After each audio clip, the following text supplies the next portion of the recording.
Muy bien, buenos días a todos. No sé quiénes están, pero bueno, vamos a entonces a hacer nuestra clase de síntesis sobre escritura, revelación, magisterio, el método teológico de acuerdo al Vaticano II.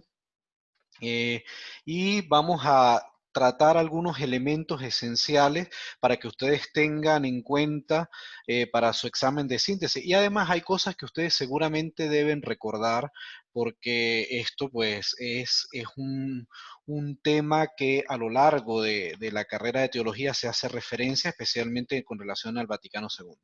Bien, lo principal es que vamos a hacer referencia al Concilio Vaticano II y al camino que el concilio abre para una reflexión sobre la escritura, sobre la tradición, sobre el magisterio y un método que en las tesis del ITER, bueno, en las temáticas del ITER se llama el método ecuménico. ¿Y por qué podemos hacer referencia a un método ecuménico?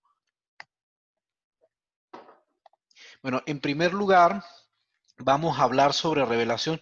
Yo tenía unos documentos traducidos, o sea que yo los hice en italiano y los traduje al castellano y ahora no los encuentro. Pero bueno, es que tuve que formatear algunos elementos de mi computadora. Pero bueno, ya tengo algo que traduje rápidamente. Voy a compartirlo en la pantalla con ustedes. Eh, ajá. Bueno, ahora tengo acá, vamos a ver que se comparta. Ajá, muy bien. Acá ustedes pueden ver un esquema básico sobre la revelación cristiana. Entonces, lo primero que vamos a ver es que Dios se revela. Durante, bueno, mis cursos hemos visto bastante una aproximación a la revelación desde una fenomenología. Entonces, lo primero es que Dios se revela, Dios habla, y esa es la certeza que tenemos, que Dios no permanece escondido, sino que Él se manifiesta y Él habla en un lenguaje que los seres humanos podemos escuchar. Es decir, no habla de una manera escondida, extraña y difícil, sino que Dios habla a gritos, dirá Torres Queiruga, Dios siempre habla, el problema no es el silencio de Dios, el problema es la falta de nuestro silencio para poder escucharlo. Ahora, ¿cómo se manifiesta él? Porque la modernidad ha puesto muchísimas preguntas. La modernidad ha puesto la pregunta, bueno, pero ¿cómo yo puedo aceptar una revelación de alguien a quien yo no veo?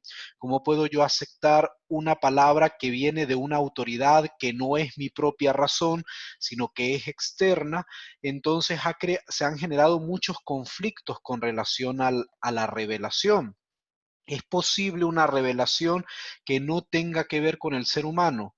¿Es posible una revelación que no transite los caminos de la historia? Entonces, podemos decir que Dios habla en el Antiguo Testamento y en el Nuevo Testamento, pero precisamente recorriendo estas dos partes de la escritura, podemos encontrar que Dios habla en la historia, en la vida y en la relación de los seres humanos.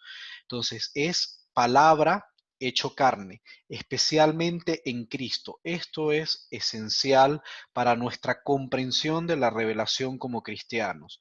El misterio de la vida está revelado en Cristo, no está escondido, sino que se presenta en Él.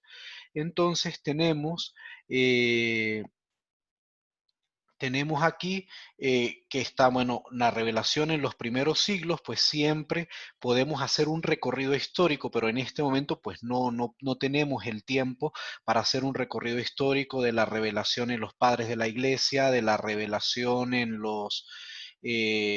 eh, en los teólogos medievales, etcétera, hasta llegar a Trento. Trento, pues le toca lidiar con un momento clave de la reflexión sobre la revelación porque está afrontando todo el problema de la separación de una parte de la iglesia, que es lo que se llamó la iglesia reformada o el protestantismo, que además acepta como revelación solo la escritura, la sola escritura.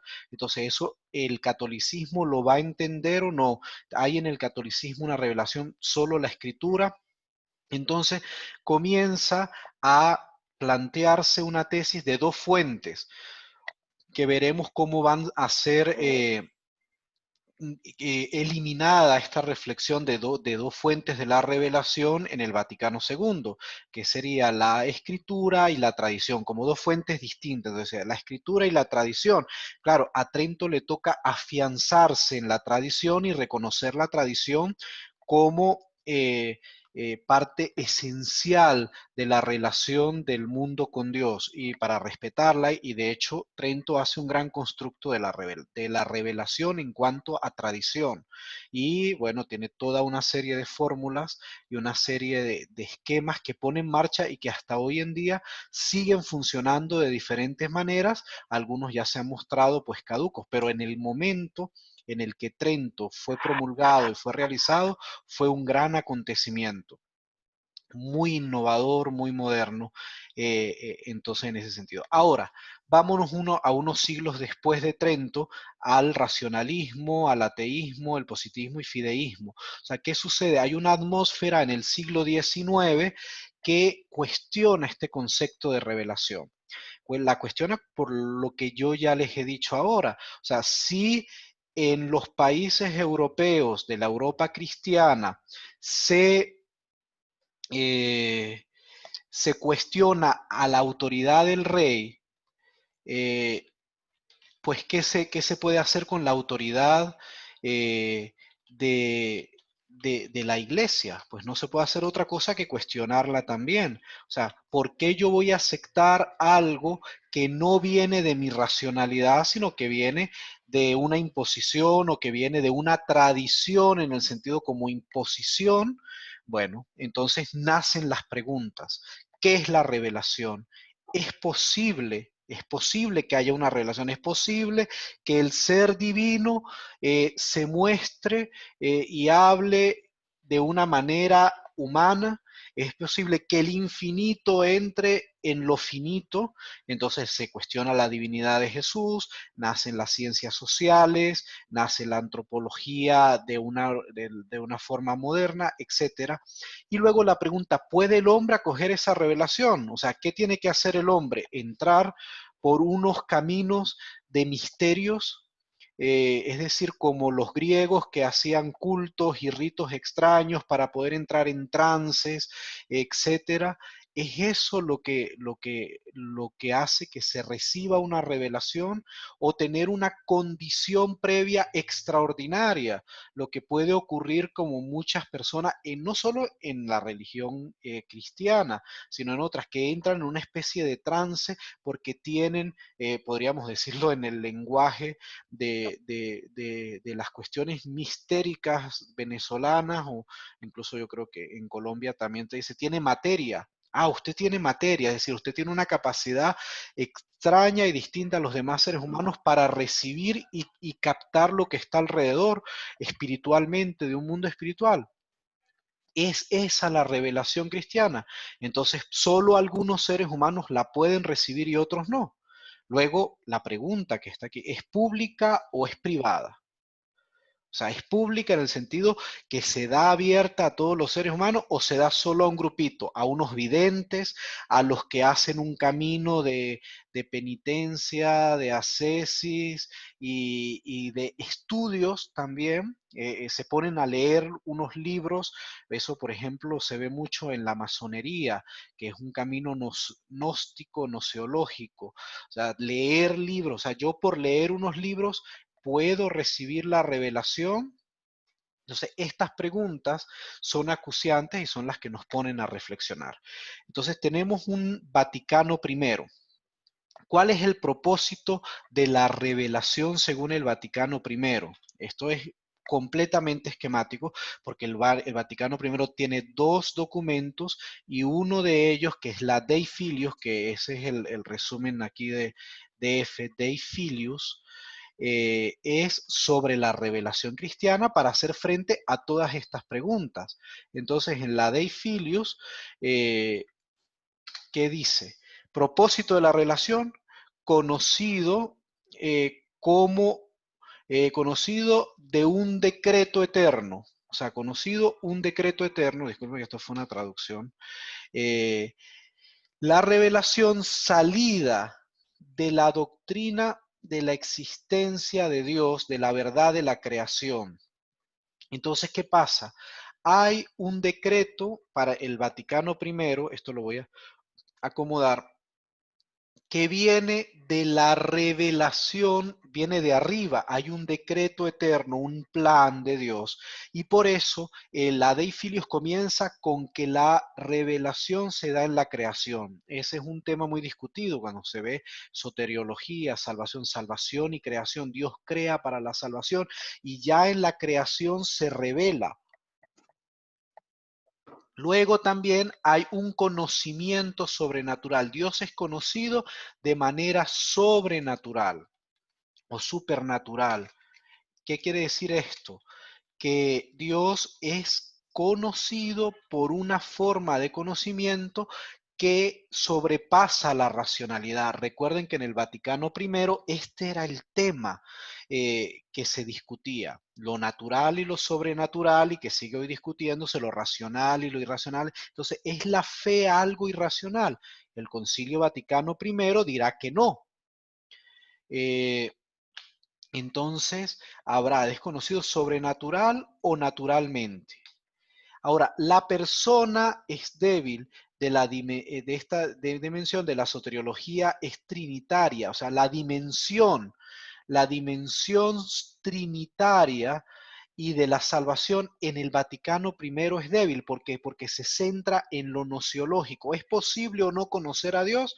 Afirmarán, sí es posible conocerlo de una manera racional, pero como yo digo siempre un poco en chiste, pues usted agarra el Vaticano I y dice, es posible conocer a Dios de una manera racional. Y usted empieza a pasar y dice, ahora, ¿cómo se conoce de manera racional? Y no lo explican, simplemente hacen la afirmación, lo cual generará una apologética racionalística que defiende la fe, pero no lo demuestra de esa manera. Entonces, ¿qué exige la revelación? Bueno, la revelación exige de parte del hombre una obediencia de la fe y de las virtudes sobrenaturales. ¿Cuál es el objeto? Las cosas que Dios ha revelado, el objeto material. Y el objeto formal, la autoridad de Dios que afirma las razones con auxilios externos de credibilidad, es decir, cuáles son los milagros. O sea, esa eh, revelación de Dios que es trascendente, que viene de la creación, que viene en la historia, que viene en Jesús, pero no es el centro en Jesús, ni es trinitaria, ni se da en el Espíritu con, con la historia, requiere de unos auxilios externos que son de la credibilidad. Ahora, de este lado, podemos ver, yo esto lo voy a acomodar porque perdí, no encuentro los documentos traducidos. Podemos encontrar aquí que hay, primero, en el Concilio Vaticano II, entonces la Dei Verbum. La Dei Verbum, en primer lugar, tiene una continuidad con la Dei Filius, del Vaticano. Y hay un progreso doctrinal. Fíjense que a veces se piensa que la reflexión del magisterio en teología es decir siempre exactamente lo mismo que se dijo antes. No, hay una continuidad y progreso doctrinal, que luego lo vamos a ver en nuestro inciso sobre la tradición de la iglesia. Entonces, primero, la revelación es misterio del amor de Dios. Piatque. O sea, quiso Dios de parte de Cristo y es dialógica. Eso lo podemos ver en Dei Verbum 2. Si vemos este Dei Verbum 2, ¿no? En el 1, Dios se revela como el misterio de su amor y parte de Cristo. Entonces, la revelación no es un contenido racional, no es una doctrina catequística que hay que aprenderse, es una persona. Por eso es personalística o personalista. Y por eso es personalista, porque es Dios revelado en la persona de Jesús, el Cristo. Y dialógica porque requiere precisamente de ese intercambio de comprensión y de las capacidades del hombre. Entonces, en el número 2 dice, quiso Dios con su bondad y su sabiduría revelarse a sí mismo y manifestar el misterio de su voluntad por Cristo, la palabra hecha carne y con el Espíritu. ¿Para qué? Para que puedan los hombres llegar hasta el Padre y participar de su naturaleza divina. Entonces, ¿en qué consiste la revelación? La revelación consiste en una relación con la comunidad divina y trinitaria. Entonces, esas dimensiones que aquí decíamos que en la Dei Filius eran débiles, que eran la dimensión trinitaria y la dimensión soteriológica de la salvación, que son débiles, y precisamente el punto de vista personal, en el Vaticano II se hacen muy fuertes. ¿Por qué? Porque es una persona y luego es para qué, para participar en su comunidad divina. O sea, la Trinidad, que celebramos la fiesta el domingo pasado, es una comunidad abierta, una comunidad de apertura. Por eso el cuadro ese famoso de los tres ángeles, que tienen los tres ángeles, están allí, la Trinidad, y está abierto para que el que está delante se incorpore y visualmente a ese icono y a esa presencia divina, para poder formar parte de la vida divina. Entonces, en ese sentido, es personalista y dialógica. ¿Qué pasa? Sucede en acontecimientos y palabras íntimamente conectadas entre sí. Esto es lo que debería decir aquí. En acontecimientos y palabras íntimamente conectadas entre sí. En el número 2 de la Dei Verbum dice al final, las palabras proclaman las obras y explican su misterio. O sea, la verdad profunda de Dios y de la salvación del hombre que transmite dicha revelación resplandece en Cristo, mediador y plenitud de toda revelación. Entonces, es en el Vaticano primero que teníamos auxilios externos, los milagros. ¿Y qué pasa en el Vaticano segundo? Es que la reflexión va más allá y nos dice que la revelación consiste en esta unidad de palabras y de acontecimientos entre sí. Entonces, no es simplemente una proclamación de un texto o de una doctrina, sino que está hecha en la historia. La revelación ha entrado en el mundo de una manera plena y definitiva en Cristo, que está colgado en una cruz y que en esa cruz salva a la humanidad y resucita, la salva de la muerte eterna y del pecado, cosa que reflexionaremos mañana, el mal y el pecado. ¿Para qué? Para la salvación. Y bueno, son conceptos que quedan, como les diré, y que son tarea de los teólogos y tarea de los pastoralistas, teólogos y pastoralistas. ¿Por qué? Porque cómo hacemos que esta formulación teológica sea digerible y se lleve en la vida. Entonces, ¿cómo hacemos para hablar a los jóvenes de salvación? ¿Cómo hacemos para hablar al mundo amenazado por una enfermedad en este momento, por una pandemia, de salvación? ¿Cómo hacemos para, no solo para hablar de ella, sino en hechos, en acciones y en celebraciones, poder celebrar la salvación y ver la salvación? eh, que la salvación se revela a nosotros. Entonces, bueno, ahí están esos primeros números, 2, 3 y 4, nos presentan todo un esquema. Entonces, bueno, hay una dimensión trinitaria, hay una participación en la vida divina, luego la revelación tiene una preparación en el Antiguo Testamento, en la revelación de Abraham, pero todo eso va a confluir Abraham, Moisés y los profetas en Cristo, el número 3. Y la creación entera es precisamente un signo de esa revelación. En el número 4, estos son los primeros números, Cristo es el culmen de la revelación, el, el, el punto máximo Entonces dice al final del número 4: la economía cristiana, por ser alianza nueva y definitiva, nunca pasará, ni hay que esperar otra revelación pública antes de la gloriosa manifestación de Jesucristo nuestro Señor. Entonces, ¿por qué? Porque la revelación queda plenificada en Cristo. Ahora, esa revelación, eso es lo que tenemos que tener en cuenta, no queda cerrada, no es que está agotada. Por eso tiene una dimensión trinitaria, porque se recibe en la fe, se recibe en Cristo, pero está la dimensión trinitaria en el Espíritu Santo que sigue hablando en la vida de la comunidad y que sigue ayudando que haya un progreso doctrinal y una comprensión de esta doctrina que es continua. Creo que esto es muy importante para comprender luego el tema de la tradición. Entonces, la revelación es una persona, eso es lo que debería decir aquí, que se automanifiesta en el número 6. Entonces, conclusión de estos 6 numerales están especialmente, la revelación de Dios está en darse a sí mismo. Por eso cuando yo en clase muchas veces de gracia decía, Dios no da cosas, Dios se da a sí mismo, corresponde a este tema de el Vaticano II, que reconoce que el regalo máximo que Dios ha hecho a la humanidad está en Cristo, es en esa entrega.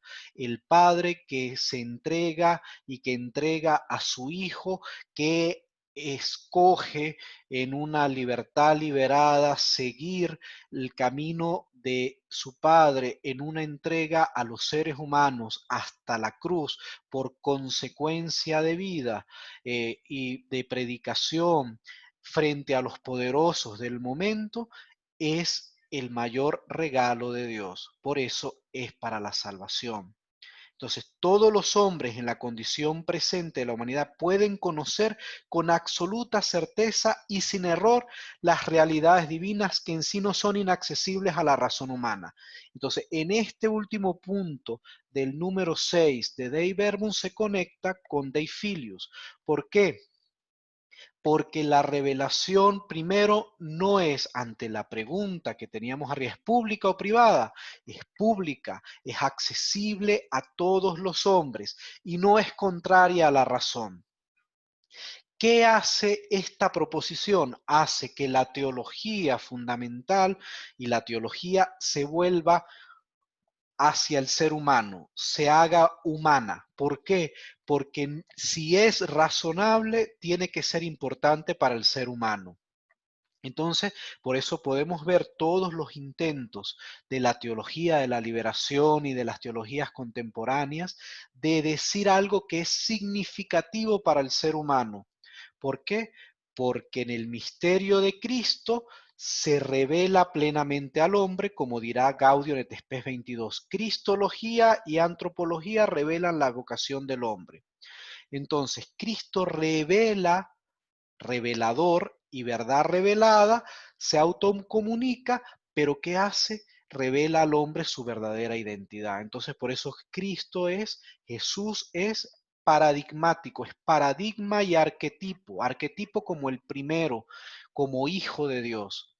Y paradigma porque nos invita a participar de esa comunidad divina, de ser hermanos y de ser hijos, de sentir y de vivir como hijos de Dios y como hermanos de los demás. Este es el núcleo y este es el centro y es la revelación. La revelación que se ha hecho en la persona de Jesús.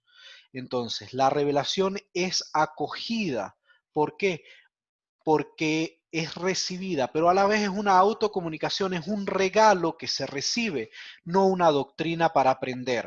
O sea, primero, ¿qué pasa? Fenomenológicamente podríamos decir, el niño vive en la casa una experiencia de una familia que es creyente.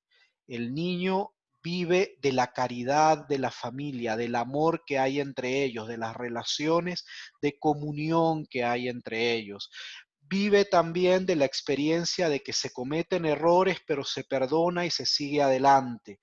El adulto que no tiene experiencia de esta comunidad se encuentra con un grupo de personas que viven para la apertura al otro, un grupo de personas que sirve a los demás, que se reúne y se consuela en los momentos de dificultad, que no se dejan solos ante las dificultades, que cuando tienen diferencias se perdonan y sin embargo se cuidan aunque piensen las cosas de una distinta manera.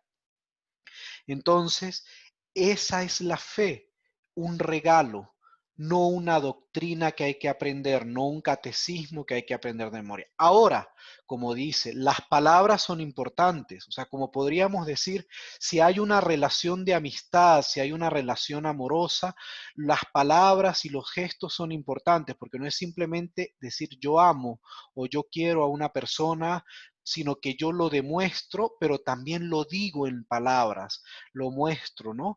Generalmente lo manifiesto, pero esas palabras van unidas a los actos. O sea, Dios se revela al hombre y sus actos son salvadores. O sea, el Vaticano I se centraba en los milagros, acontecimientos extraordinarios que revelaban a Dios, caminó sobre las aguas, multiplicó los panes.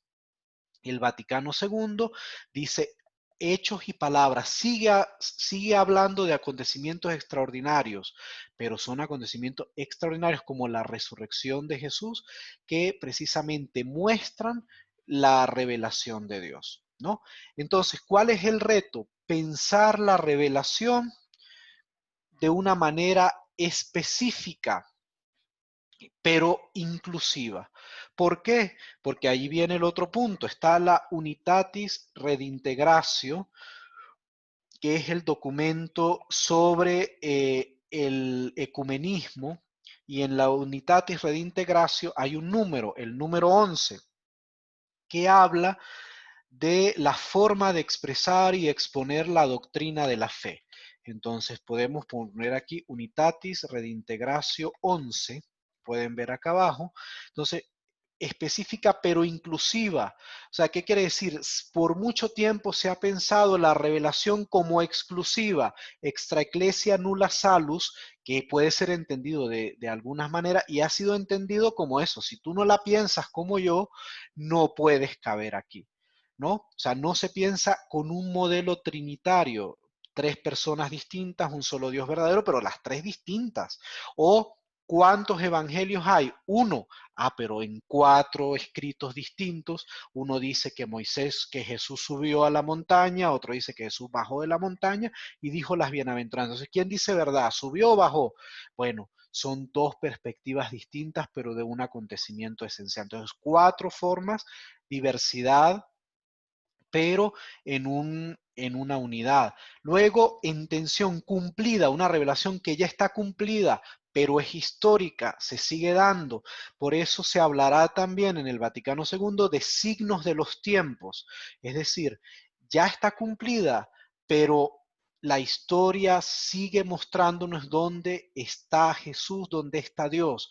Y la iglesia lo ha sabido descubrir en muchos momentos, en otros nos ha costado más, por, por, por obstáculos propios, pero bueno, en el pobre, en el necesitado, en la comunidad, en las víctimas, en los excluidos, en todo aquel que sea dañado. Entonces, por eso es histórica. Son términos antinómicos, es decir, bueno, que parecieran, pero que tienen una unidad. Entonces, la unitatis redintegratio. Entonces, ¿cómo manifestamos esta verdad que tenemos ante precisamente aquellos que la piensan de manera distinta? Entonces habla pues dice así, la manera y el sistema de exponer la fe católica no debe convertirse en modo alguno en obstáculo para el diálogo entre hermanos.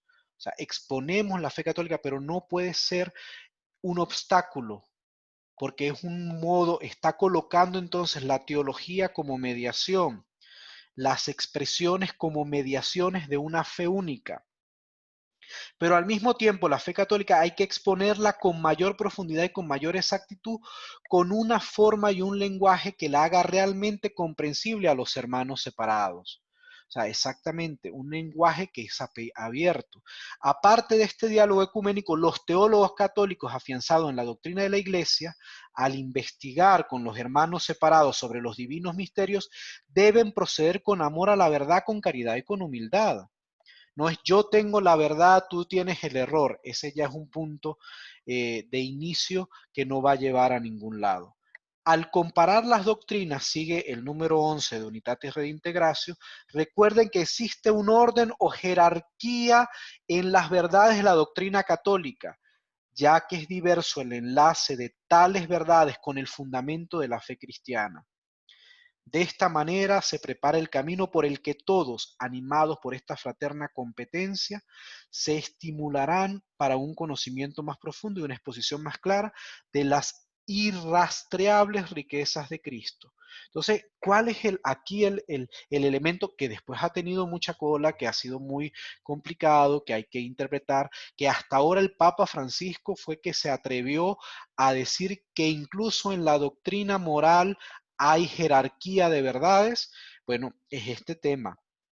En la doctrina, ya que es diverso el enlace de tales verdades con el fundamento de la fe cristiana. Entonces, fíjense que esto que hablamos aquí, términos antinómicos en tensión, se manifiesta aquí. ¿Qué dice el concilio? Hay que ser abiertos con los otros, pero al mismo tiempo tener una determinación de nuestra fe cristiana. Pero coloca, no es un relativismo, no es un relativismo entendido como que cualquier cosa vale. Es un relativismo entendido como relativo ¿a qué? Al fundamento de la fe cristiana. ¿Y cuál es el fundamento de la fe cristiana? Esta revelación salvífica de Cristo. Y luego hay que buscar los modos de poder expresarlo a nuestros hermanos. ¿Qué genera esto? Bueno, esto genera eh, un, un nuevo modo también de hacer teología, que lo vamos a ver al final. No sé si hasta ahora hay alguna pregunta sobre este primer esquema de la revelación. Es un esquema. Ustedes tienen que volver a leer tal vez los primeros números, especialmente los primeros números de Dei Verbum, que hemos recorrido así como esquemáticamente, pero las conclusiones son estas: la revelación es personal, porque es una persona, es trinitaria, por eso, porque el Padre se entrega, se da en Jesús para la salvación, y sigue abierta en la historia porque está el Espíritu Santo que sigue actuando en la historia. Luego se conecta con otra serie de elementos, ¿no? Como este de Unitatis Redintegratio, que habla de una jerarquía de verdades, porque hay una sola fuente. La fuente es la fuente de la persona de Cristo. Muy bien, ¿hay alguna pregunta?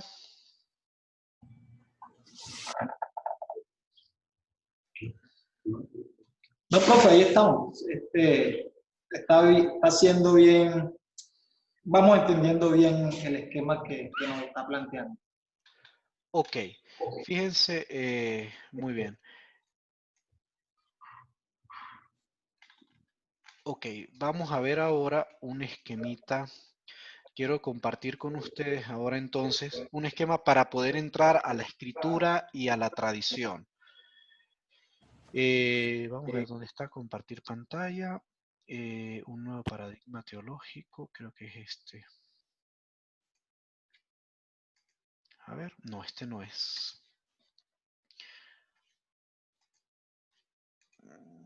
Fuentes de la teología.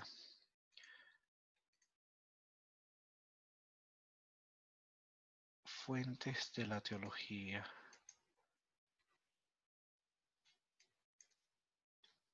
Aquí está. Ok, fíjense aquí. Entonces, claro, hablamos de unas fuentes de la teología en el sentido, bueno, que ya vamos a ver, hay una fe palabra, hay una fe experiencia, una fe práctica, o sea, que siempre se ha dividido fe, fides que y fides qua, los contenidos de la fe y una fe y la fe vivida. Entonces, ¿qué pasa? Hay una revelación. La revelación es histórica, como vimos como se debieron ver en su curso de teología fundamental. La escritura es el, lo que queda de esa experiencia histórica que se hace texto, que se hace también oral, y hay unos signos de los tiempos. Tenemos entonces unos elementos que hacen que la reflexión teológica se dé: Sagrada Escritura, que vamos a entrar ahora, la tradición, y está el dogma y magisterio. ¿Están todos a la misma altura? Es la pregunta. ¿Es lo mismo lo que dice un obispo el domingo en la catedral cuando hace una homilía o en una carta pastoral, o lo que dice el Papa en una exhortación apostólica, que la Sagrada Escritura? ¿O es lo que dijo el Papa la tradición? De repente el Papa llega y dijo que una discusión, no puede haber ordenación de mujeres. Bueno, es parte de la tradición, significa eso. Es de origen divino. ¿Cuál es la relación entre tradición y Sagrada Escritura? Son dos cosas distintas. Recuerden que las dos fuentes de la teología para el Vaticano I eran la Sagrada Escritura y la tradición. Se veían dos fuentes distintas, el dogma y el magisterio. Entonces, ¿cuál es el principio formal de la teología? La revelación de Dios. Y el principio subjetivo de la teología es la fe que acoge la revelación, el oyente de la palabra. Entonces, la teología tiene que ver con un encuentro. Entonces, la teología tiene que ver, aquí está la fides quae, que es la fe palabra.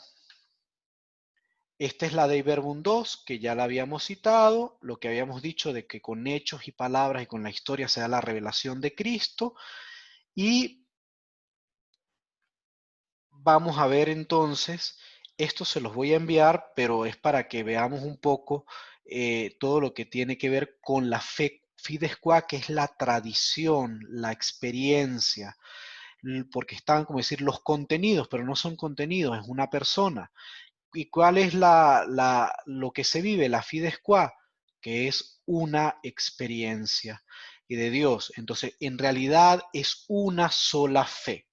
Ahora, la reflexión sobre la fe, ¿qué pasa con la revelación? La revelación entonces tiene que ser recibida por el ser humano. ¿Y es recibida cómo? En la fe.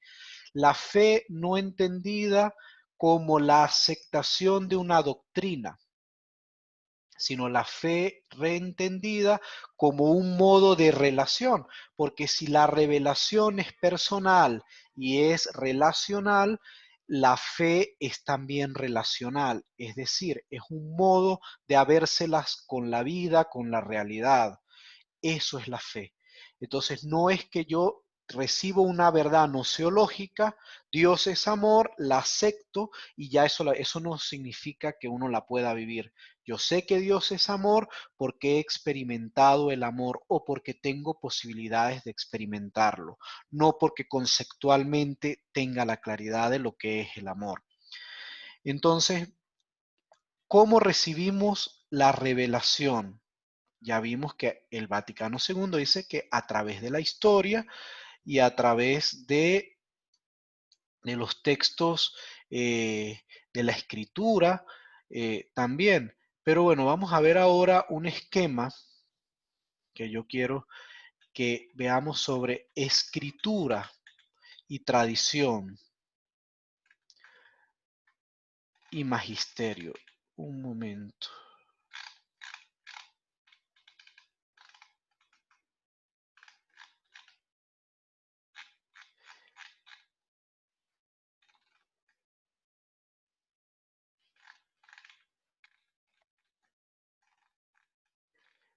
Ya va que me perdí en el esquema.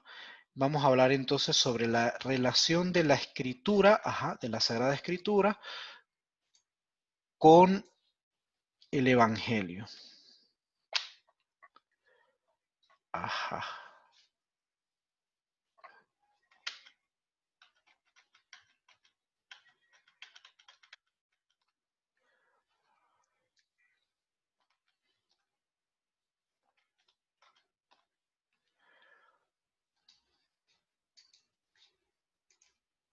A ver, ¿pueden ver aquí la pantalla? La Sagrada Escritura. Sí. Sí, Muy sí, bien. se ve muy bien. Ok. La Sagrada Escritura. En primer lugar, tenemos que la revelación se da históricamente. Se da históricamente en una experiencia de una comunidad. Cada ser humano es capaz de Dios, eso lo vemos aquí en este esquema, fíjense. El hombre delante de la revelación y está el hombre. El hombre que tiene una potencia obedencial, un deseo de Dios, una capacidad receptiva, es oyente de la palabra. El hombre como oyente de esa palabra la escucha y en ella encuentra un eco de sí mismo para ayudarlo a vivir. Pero ¿qué hace ese hombre? Bueno, ese hombre que tiene esa capacidad de Dios se reúne con una comunidad y la comunidad interpreta. Hay un contexto, hay un lenguaje, hay unas interrogantes, eh, hay unas escrituras, el hombre que es capaz de conocer a Dios, y entonces, ¿qué pasa? Escribe eso, lo deja redactado en unos textos que son escrituras. Y esas escrituras pasan a nosotros, son transmitidas hasta nosotros. Entonces, fíjense que ya vamos a ver, a hilvanar la relación de escritura y magisterio y de escritura y tradición en este caso. Entonces, fíjense. ¿Qué hace el Vaticano II?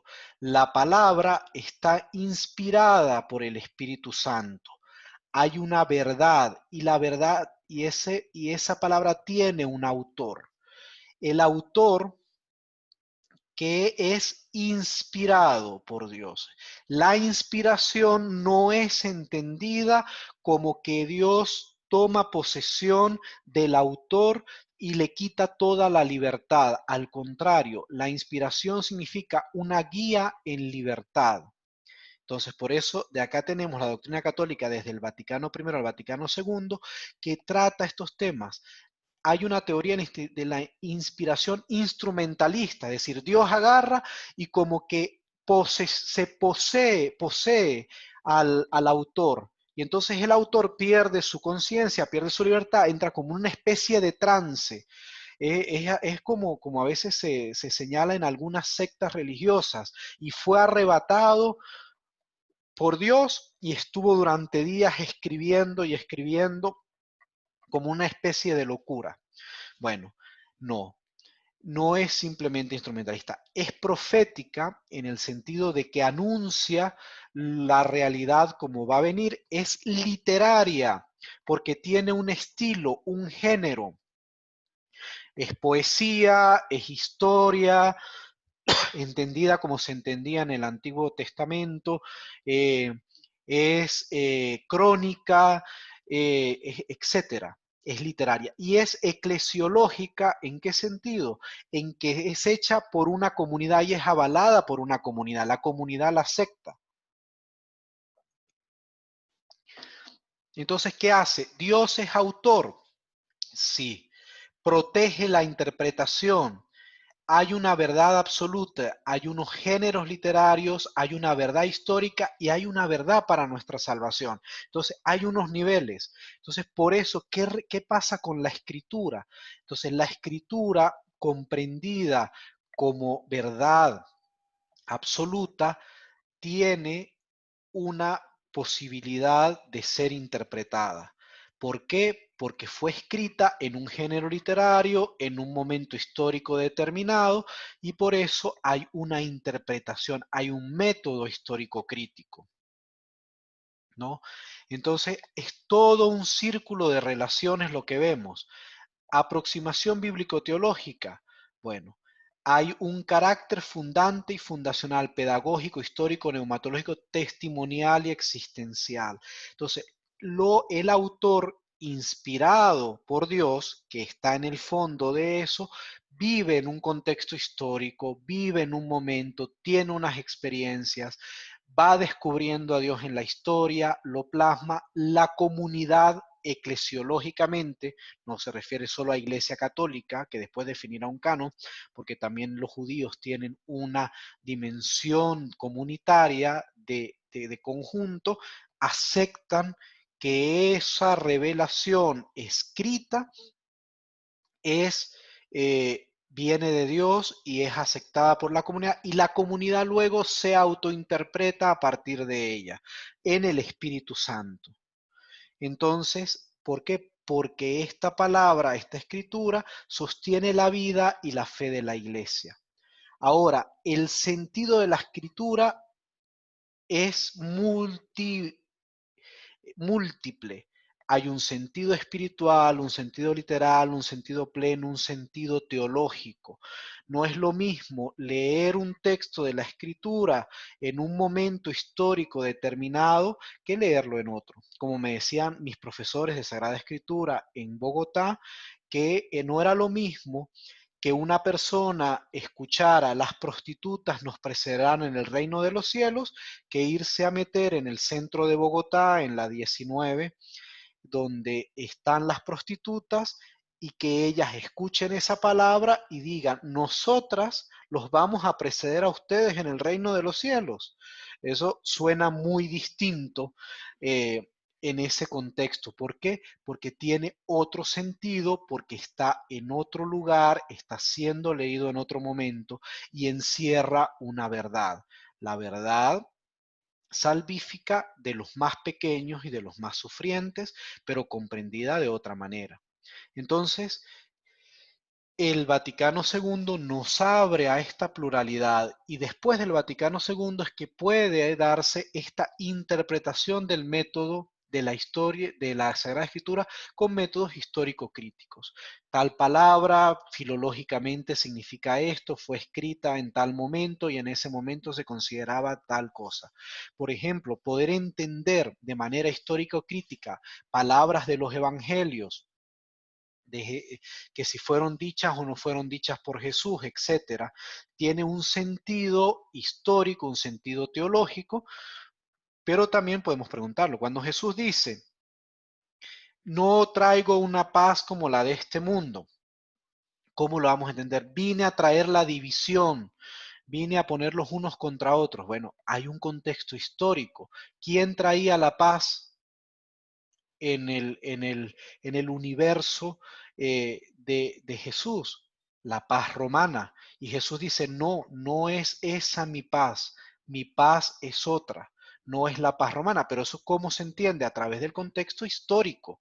Entonces, la primera comunidad cristiana se distancia políticamente de la paz romana y dice, no es ese el modo.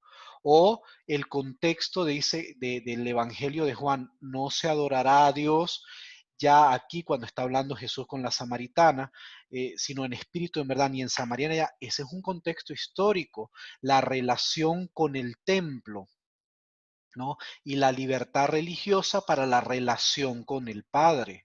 Bueno, ahí podemos tener unos... Y luego está pues el sentido espiritual que lo entiende la comunidad. Bien, entonces tenemos eso de la Sagrada Escritura. Vámonos ahora a la tradición. ¿Alguna pregunta sobre este esquema de cómo comprender la Sagrada Escritura? ¿Sí? Bueno, la tradición viva. En primer lugar, tenemos que decir que la tradición de la iglesia... Profe, Sí, dime, Jerry. profe, ¿sí podría repetir cómo que es el tema de la inspiración? ¿Cómo es que se entiende la inspiración? Ok, vamos a hablar. Aquí hay precisamente, hay primero unas teorías de la inspiración. Entonces, la inspiración desde el punto de vista instrumentalista. ¿Qué quiere decir? Quiere decir que a Dios lo entienden como alguien que toma al autor, al profeta, al que escribe el texto, lo posee y prácticamente lo usa como un medio, como un instrumento. Ok, luego está una... Ya, yo los estoy silenciando porque se oye muy mal. ¿Ustedes me quieren decir algo? Ok. No, estamos escuchando muy bien. Ah, muy bien, saludos. Entonces, bueno, yo lo silencio porque sí se escucha ahí todo. No Ajá, vaya a hacer silencio, porque entonces no lo escuchamos. ok.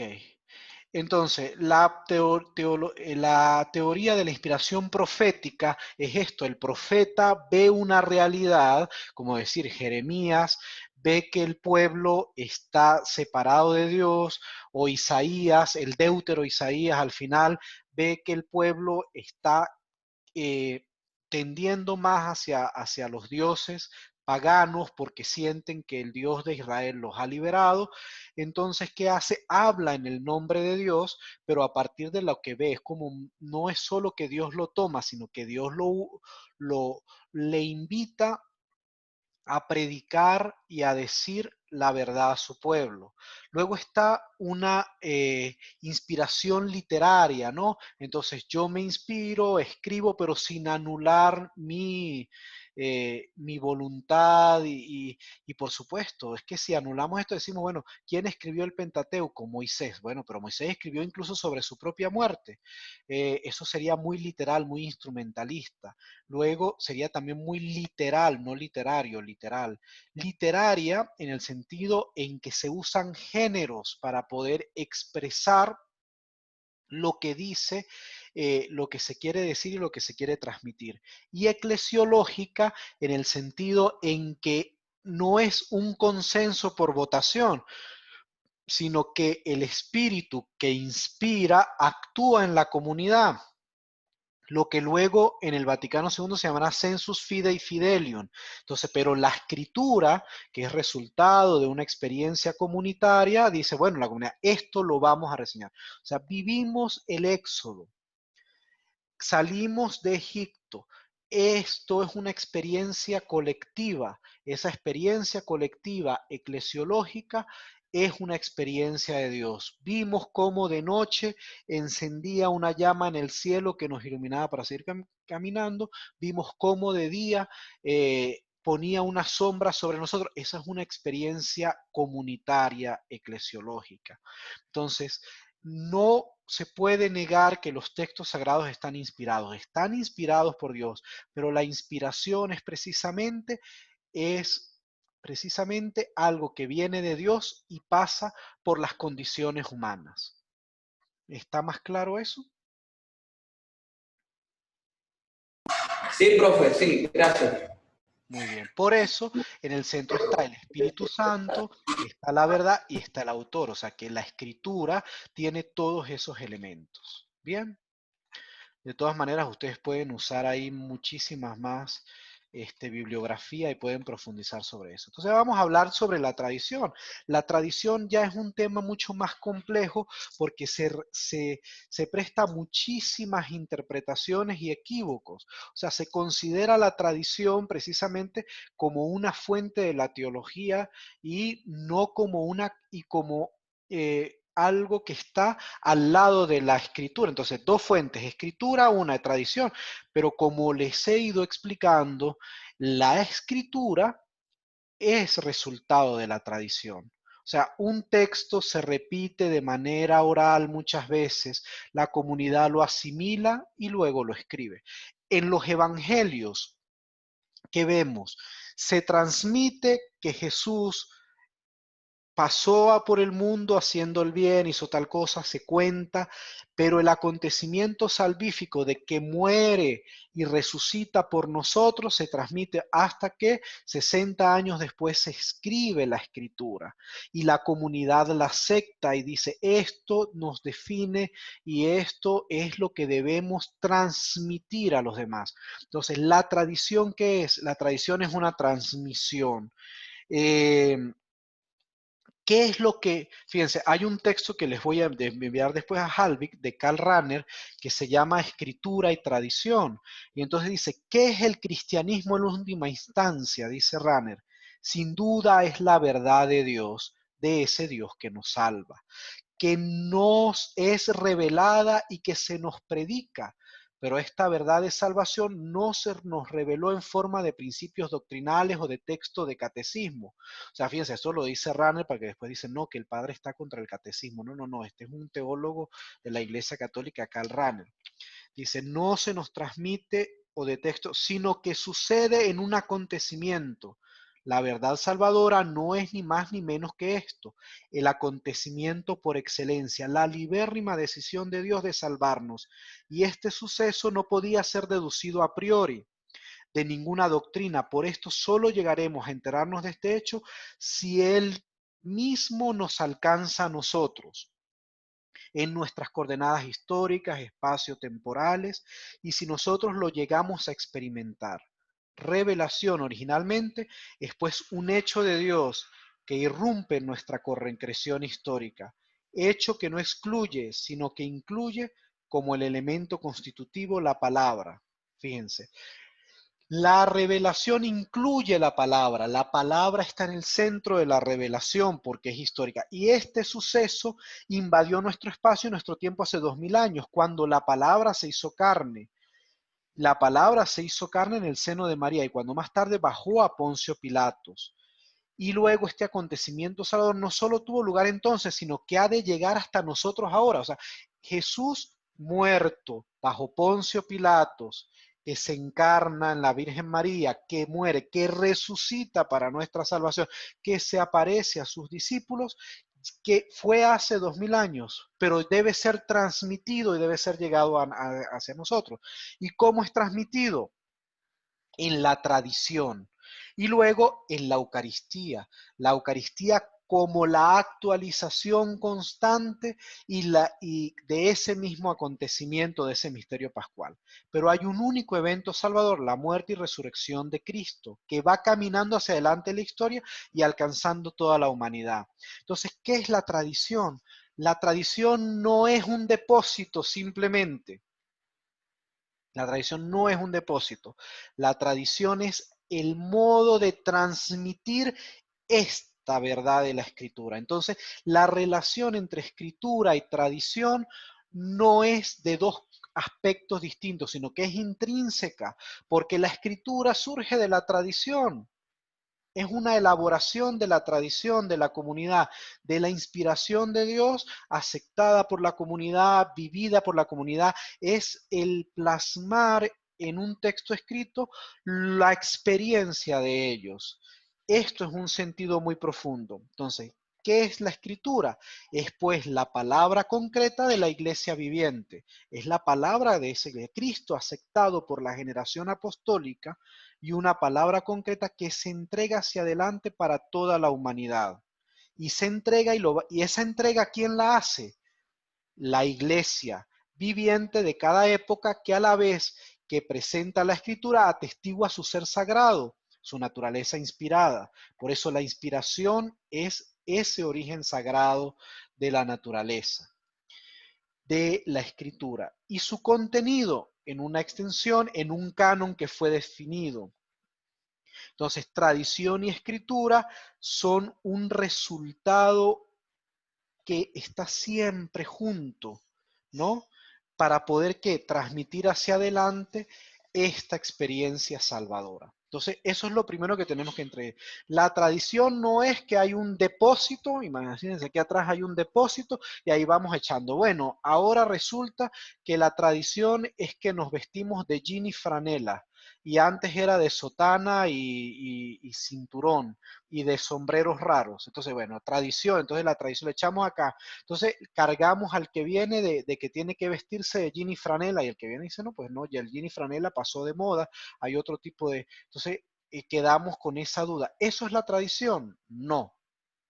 No es un depósito de cosas viejas, es el modo de transmitir la experiencia salvadora de la palabra que es Cristo mismo. Entonces, por eso la tradición es viva. Jesús, entonces, ¿qué es una transmisión? Jesús, los apóstoles, el movimiento cristiano, custodia, relega la fe, los símbolos de la fe. ¿Y qué hace? Trento, por ejemplo, habla de la sola escritura. Entonces, en este sentido, los católicos también creemos en una sola escritura, porque la tradición no es ajena a la escritura. La escritura nace de la tradición y se transmite precisamente a través de la tradición. Por eso hay aquí una sucesión, discúlpeme que esto es un documento que no puedo modificar ahora, pero hay una interpretación y una sucesión, porque es la voz viva del Evangelio que resuena en la iglesia, custodia, salvaguarda el depósito de la fe. Entonces, la tradición es salvaguardada por la iglesia, porque el Evangelio se transmite de una manera viva. Entonces, ¿qué hace la iglesia? No, el Vaticano II hace un problema. Primero elimina las dos fuentes, ya no son dos fuentes.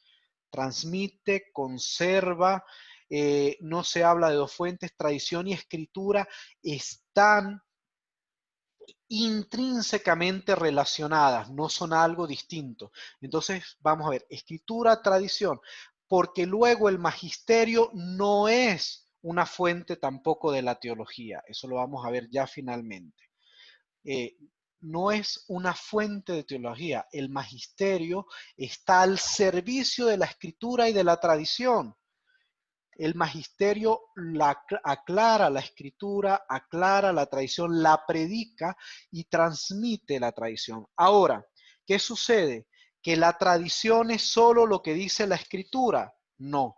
La tradición también tiene una serie de contenidos que precisamente se han ido practicando en la comunidad. O sea, la escritura contiene el depósito de fe, pero este depósito es transmitido y atestiguado autoritativamente por la iglesia, que tiene la autoridad para explicarlo, ¿no? Que tiene la autoridad para transmitirlo, ¿no? ¿Y qué sucede? Bueno, hay unas ciertas prácticas y hay unas ciertas verdades que se transmiten, que no están en la escritura, pero que son resultado de esa explicación.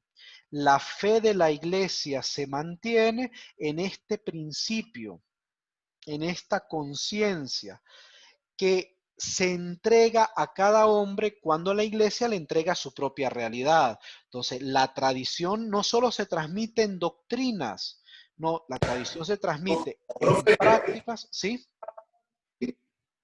¿me puede repetir por favor esto de que hay cosas que no están en la escritura, pero que están en la tradición y Claro. son revelación de Dios? Por ejemplo, el bautismo de los niños, por ejemplo, el bautismo de los niños, los sacramentos, o sea, los sacramentos se les quiere dar una base escriturística, la tienen, pero son resultado de la práctica de la comunidad. Entonces, claro, hay unas verdades que son de fe, pero hay otras que la iglesia ha ido viviendo en su desarrollo histórico a través de los tiempos. Entonces, ¿qué le queda? A la iglesia le queda dilucidarlas si están en concordancia con esa fuente de la fe, como dice Unitatis Redintegratio, o han sido añadidas y no modifican ese núcleo de la salvación. Entonces, claro, ¿qué pasa? Nosotros las recibimos, o sea, los sacramentos, las prácticas litúrgicas, porque eso le decía, o sea, la tradición no solamente se transmite a través de una doctrina o de un dogma, sino que se transmite a través de la predicación y a través de la celebración eucarística y a través de la vida de la comunidad. La comunidad va viviendo la experiencia salvífica de un determinado modo y eso se le transmite a la siguiente generación, porque también es la tradición crece, crece y hay un progreso de la tradición. Ahí el cardenal John Henry Newman escribió un libro maravilloso sobre este tema, sobre cómo los dogmas van siendo comprendidos a lo largo de la tradición. No sé si esto responde a tu pregunta. Entonces, ¿qué pasa? La escritura por un lado y la tradición por otro se pertenecen mutuamente de un modo más estrecho de lo que se imagina. La tradición de Cristo de la iglesia primitiva se plasma en la escritura y esta escritura llega a nosotros envuelta y como núcleo germinal de la tradición viva. Entonces, por eso Aquí está concepto de tradición y sus criterios, tradición y escritura como una relación mutua. Entonces, por eso es que nosotros decimos, tenemos sacramentos. Bueno, los protestantes, ¿cómo lo entienden? No hay sacramento, el único sacramento es Cristo. La Eucaristía no es sino punto de encuentro, pero nosotros lo entendemos porque la comunidad lo ha vivido así y lo transmite de esa manera como una experiencia salvífica de Cristo, ¿no? Entonces, eso se entiende.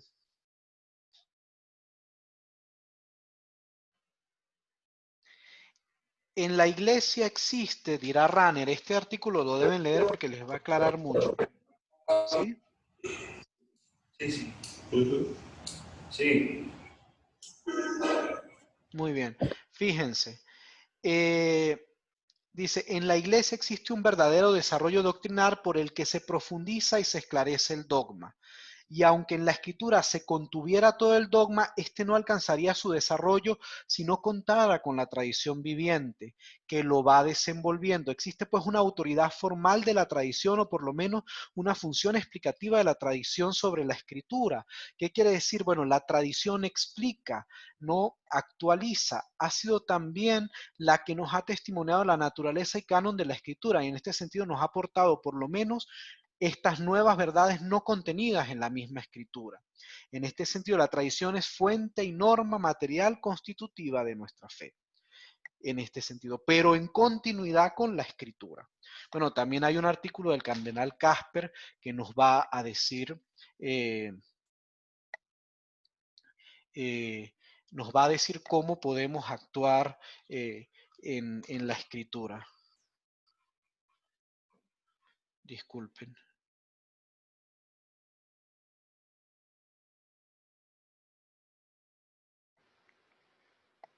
Muy bien. Entonces, vemos esta continuidad entre escritura y tradición. Y vamos a ver ahora el magisterio. Fíjense que para terminar acá, el magisterio, entonces, magisterio no es fuente de la teología, es objeto de teología. El magisterio está al servicio de la escritura y de la tradición. No tiene, como decir, tiene así como digamos eh, una característica de estar al mismo nivel. No. ¿Qué pasa con el magisterio? El magisterio salvaguarda la palabra de Dios y la fe, ¿no? Hay una relación con la escritura y con la teología, evidentemente eso es lo que tenemos que ver ahora, de complementariedad, de diálogo, porque el magisterio que hace, enseña, sirve, custodia, cuida y transmite la revelación y transmite la revelación, pero está al servicio de ella, no está por encima de la escritura ni por encima de la tradición. Al contrario, está a su servicio. Entonces, hay tres formas de magisterio: solemne, ordinario, universal y auténtico. Podemos verlo que hay grados de magisterio. El Vaticano II también nos muestra que hay una serie de grados de magisterio. ¿Por qué? Porque no es lo mismo lo que dice el Papa o lo que dice un concilio y el Papa reunido en concilio que lo que dice el Papa cuando se levantó una mañana y dijo algo en la homilía de la casa de Santa Marta. No tiene el mismo grado de obligación y de aceptación para los católicos. Luego está el magisterio de los obispos, que también tienen un magisterio ordinario, entonces tampoco es lo mismo una carta pastoral, una exhortación pastoral, que una constitución dogmática. Aquí tenemos que ver, yo quiero compartirles ahora unas diapositivas que son más claras con relación al magisterio y teología, que es un pequeño resumen de lo que podemos ver. Primero, el asentimiento que el fiel católico debe prestar al magisterio de los obispos y del Papa es que es el que se ejerce con infalibilidad, ¿no? Eso lo podemos ver, que es un magisterio que se ejerce con infalibilidad papal. debe ser el de la fe teologal. Según la instrucción, pareciera que el magisterio pontificio puede poner verdades de modo definitivo, pero no ex cátedra con carácter de infalibilidad, pues no se requiere para ellas de la fe teologal, sino el asentimiento de firme aceptación y mantenimiento. Se trata de afirmaciones de modo definitivo, pero no infalibles, aunque el concilio propone el carácter definitivo solo para doctrinas declaradas en ejercicio de infalibilidad. Luego hay un asentimiento que se debe prestar al magisterio pontificio no infalible, que debe ser obsequio religioso de la voluntad y del entendimiento. O sea, ¿qué te está pidiendo? Bueno, que lo que dice el Papa como magisterio no infalible, que no es verdad teologal, tenga un asentimiento de la voluntad y del entendimiento. Y luego hay un asentimiento al magisterio no infalible que no es absoluto, sino condicionado. De lo contrario, no sería posible las modificaciones en la iglesia. O sea, hay cosas que dice el Papa que pueden ser reflexionadas en comunión con la iglesia y que puede producir un avance, una modificación magisterial y una novedad. Entonces, ¿qué se requiere de parte del teólogo y del creyente? Un obsequio religioso que debe reconocer los elementos necesarios y los elementos contingentes en el transcurso del tiempo. Hay cosas que no pueden ser modificadas. O sea, yo no puedo modificar la resurrección de Cristo ni puedo cuestionarla.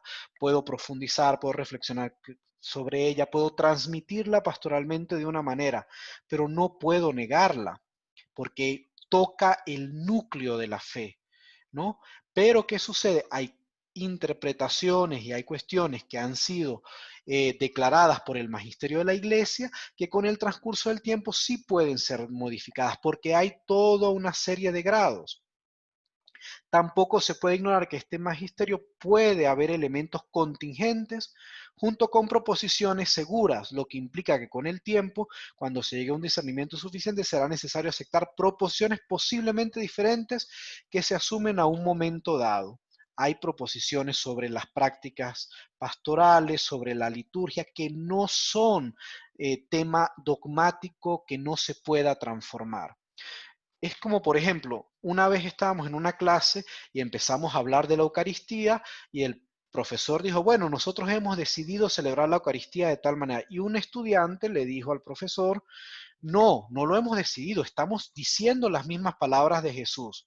Y dijo, hemos decidido decir esas palabras del Evangelio, no de Jesús, del Evangelio. Entonces, tomen y coman, entonces, pero hemos modificado completamente la escena. No comemos un día jueves, echados, recostados en el piso, con un panásimo y hierbas amargas y vino y no sé qué. Hemos decidido hacerlo de otra manera, lo cual quiere decir que podríamos cambiar ciertas cosas de la Eucaristía. Sí podemos cambiarlas. Durante siglos se creyó que la Eucaristía, la epíclesis, no era modificada y aparecieron documentos arqueológicos que mostraban que en los primeros siglos en las iglesias orientales de manera extendida se hacía Eucaristía sin epíclesis, sin invocación del Espíritu Santo. Entonces hay modificaciones. Miren, el sacramento de la reconciliación, que antes se llamaba confesión, penitencia, pero eso no nos gusta mucho, entonces reconciliación ahora, es el sacramento que más se ha modificado a lo largo de la historia. Entonces, ¿por qué decimos que la forma actual tiene que ser la forma única?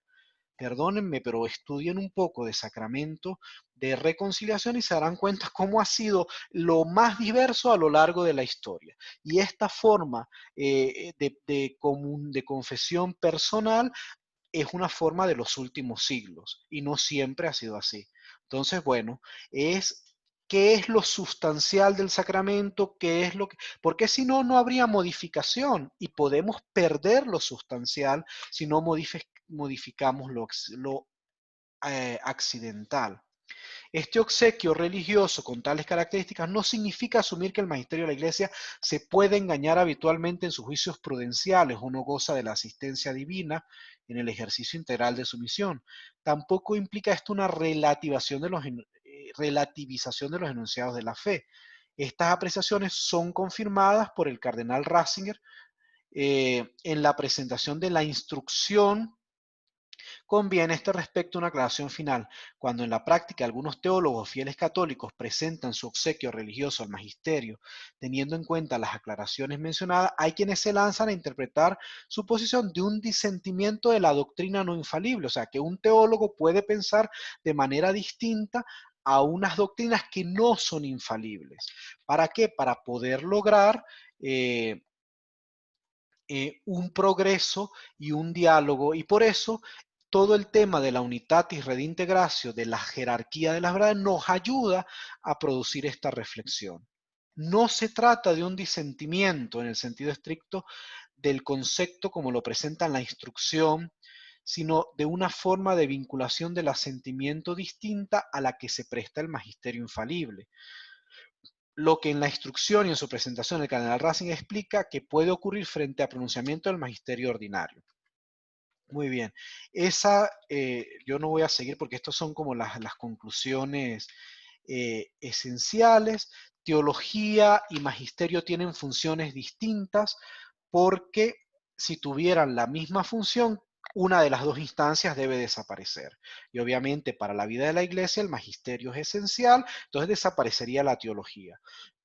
La teología tiene la función y la tarea de reflexionar sobre la vida de la iglesia y reflexionar sobre las verdades de la fe y hacerlas transmitibles.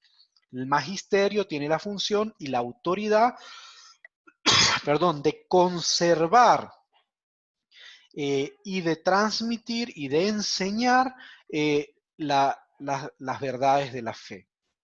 Por eso tienen orientaciones.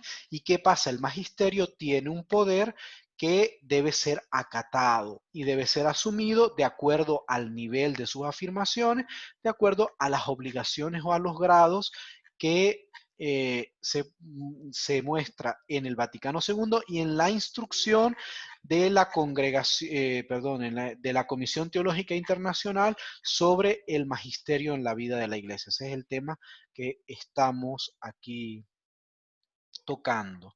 Entonces es importante poder reconocer estos grados de asentimiento, estos grados de la doctrina, de la verdad, verdades infalibles que tocan el corazón de la fe, verdades que tienen un carácter de asentimiento y de aceptación por parte de los teólogos porque requieren fe y aceptación de la voluntad. Y luego otras verdades o afirmaciones que pueden ser discutidas y que tienen un contexto histórico que puede ser modificado luego y que al cambiar ese contexto histórico, pues por supuesto que cambiará la proposición y de eso nos encargamos los teólogos. Muy bien, muchachos, me voy cansando porque esto es lo que se da en un semestre o hasta en 2 semestres en un curso y también los canso a ustedes. No sé si hay alguna pregunta para hacer. Esto tiene una opción de pizarra, pero no la encuentro. No sé si hay alguna pregunta. No, profe, no hay pregunta. Estamos bien. A ver, Hemos entendido, no sé si hemos captado bien las ideas. No sé si es porque no hemos entendido, porque estamos muy bien. No, sí, estamos muy bien. Muy bien. Está bien. Vamos a ver, porque es que no encuentro la pantalla. Bueno, no sé dónde está la pantalla. La pantalla aquí de la pizarra. Pero bueno, entonces, ¿qué sucede? Hay un método teológico que surge de toda esta interpretación de toda esta interpretación y de todo digamos, aparato del Vaticano II. Y es entonces, ¿cómo hacer teología? O sea, ¿cómo hacer teología? Hay un método que el guión que ustedes tienen lo llama ecuménico. Entonces, ¿cuáles son las fuentes de la teología? Que eso es el esquema que quería hacer en la pizarra, pero no la encuentro. Así que bueno, cuando la tecnología llega al hombre del campo, pues le cuesta a uno, pues, ¿qué puede hacer? Entonces, miren, tenemos las fuentes de la teología son el Evangelio, pero recuerden qué es el Evangelio. ¿Los 4 evangelios? No, el Evangelio es una persona. Y por eso la mediación de esa fuente es la cristología, es la reflexión sobre Jesús. ¿Cuál es la otra fuente? La experiencia humana. ¿Cuál es la mediación? La antropología, la sociología, son las mediaciones científicas. Entonces, la fuente de la teología que tenemos, el Evangelio, que es una persona, que es Cristo, que es su misterio salvador, y la antropología, que es la experiencia humana. ¿Cuáles son las mediaciones? Las mediaciones principales son Sagrada Escritura y tradición. La Sagrada Escritura requiere exégesis, la tradición pues requiere también crítica en el sentido de explicación, y luego está el magisterio, no como fuente, sino como mediación. O sea, entonces la Sagrada Escritura no es fuente de la teología, la Sagrada Escritura es una mediación de la que se hace exégesis. O sea, ¿por qué? Porque ¿cuál es la fuente? ¿Qué es lo que me da un problema? El problema me lo da la relación de Cristo con los seres humanos. Y sobre eso es lo que yo hago teología. Entonces, ¿dónde están? Eso sí se los puedo copiar por acá por el chat. ¿De dónde sale este método? Este método sale de Gaudium et Spes. Yo lo voy a hacer Gaudium et Spes 46. Sale de Dei Verbum, que lo tienen que leer para su examen del 2 al 10. Y sale de Octatantosius, que es sobre la formación del clero de los sacerdotes, número 16, donde se dice que el teólogo, en este caso, pues se piensa solo en el teólogo, en aquel que es un cura que va a ser formado, pero en realidad es para todo teólogo, debe abrirse a las ciencias humanas. Entonces, debe abrirse a las ciencias humanas. ¿Por qué? Porque este método teológico, como veremos mañana, busca estructuras de salvación, no de pecado. Entonces, la revelación, que es una persona, tiene una economía de la salvación. ¿Para salvar a quién? A la persona y a la sociedad. Por lo cual es muy importante que se haga investigación en las diferentes áreas del saber y que la teología se apoye en la exégesis, en la hermenéutica, porque del magisterio hay que hacer hermenéutica, y que ese trabajo interdisciplinario ofrezca a las personas caminos de salvación. Entonces, ¿cuál es la función del teólogo? Está al servicio de la escritura y la tradición, al servicio del magisterio para ayudarlo a reflexionar, eso se ve en la práctica, porque los pastores no son teólogos siempre, hay veces que sí, hay veces que no. El Papa Francisco no es un teólogo, es un pastor. El Papa Ratzinger sí era un teólogo. Entonces, ayudarlo a reflexionar, pero la principal tarea del teólogo es que valiéndose de esta multiplicidad de elementos, de la experiencia humana y de la escritura, abra caminos y propuestas de salvación en medio del mundo. Este es el principal legado que hace el Vaticano II al teólogo. Entonces, la teología es hermenéutica, no en el sentido dogmática, en el sentido, la teología fundamental es hermenéutica, no es dogmática. Ofrece valoraciones y hace propuestas. Es eclesial porque se hace dentro de una comunidad eclesial. Y por eso se vale también de investigación de hechos, de fenómenos, de reflexiones, etc. Muy bien, yo creo que ya basta por hoy de este esquema. Entonces, yo creo que voy a enviarles algunos artículos para que ustedes los lean, donde está esto resumido. ¿Hay preguntas? Profe, ¿usted lo va a colgar en la aula o en YouTube? Miren, yo no sé dónde lo puedo colgar. O sea, yo lo voy a grabar en Google Drive y voy a enviarle a Halvik, ¿será? El link para que ustedes lo puedan ver. Ok, profe, está bien. Perfecto. Sí, muy bien. Muchas gracias. Bueno, recuerden.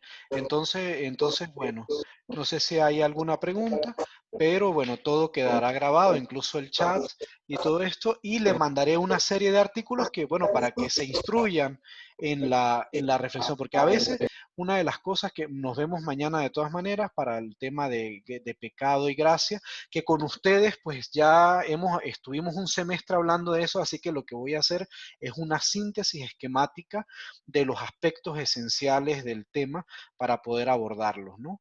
Yo estaré también en una terna, así que posiblemente yo pregunte sobre estas cosas, ¿no? Y luego es que a veces hay una tradición del examen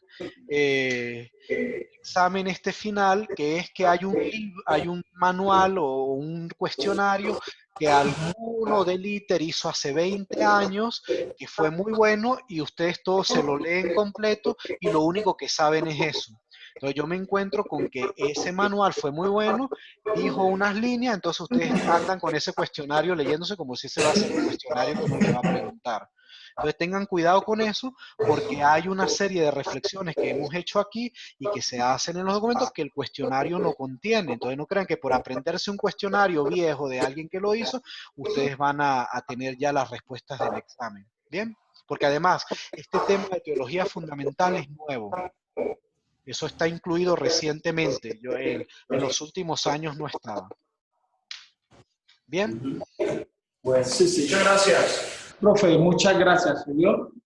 Bueno, en cuanto tenga el link lo mando y nos vemos mañana. Tratemos de vernos a las 9 para yo poder terminar antes, ¿sí?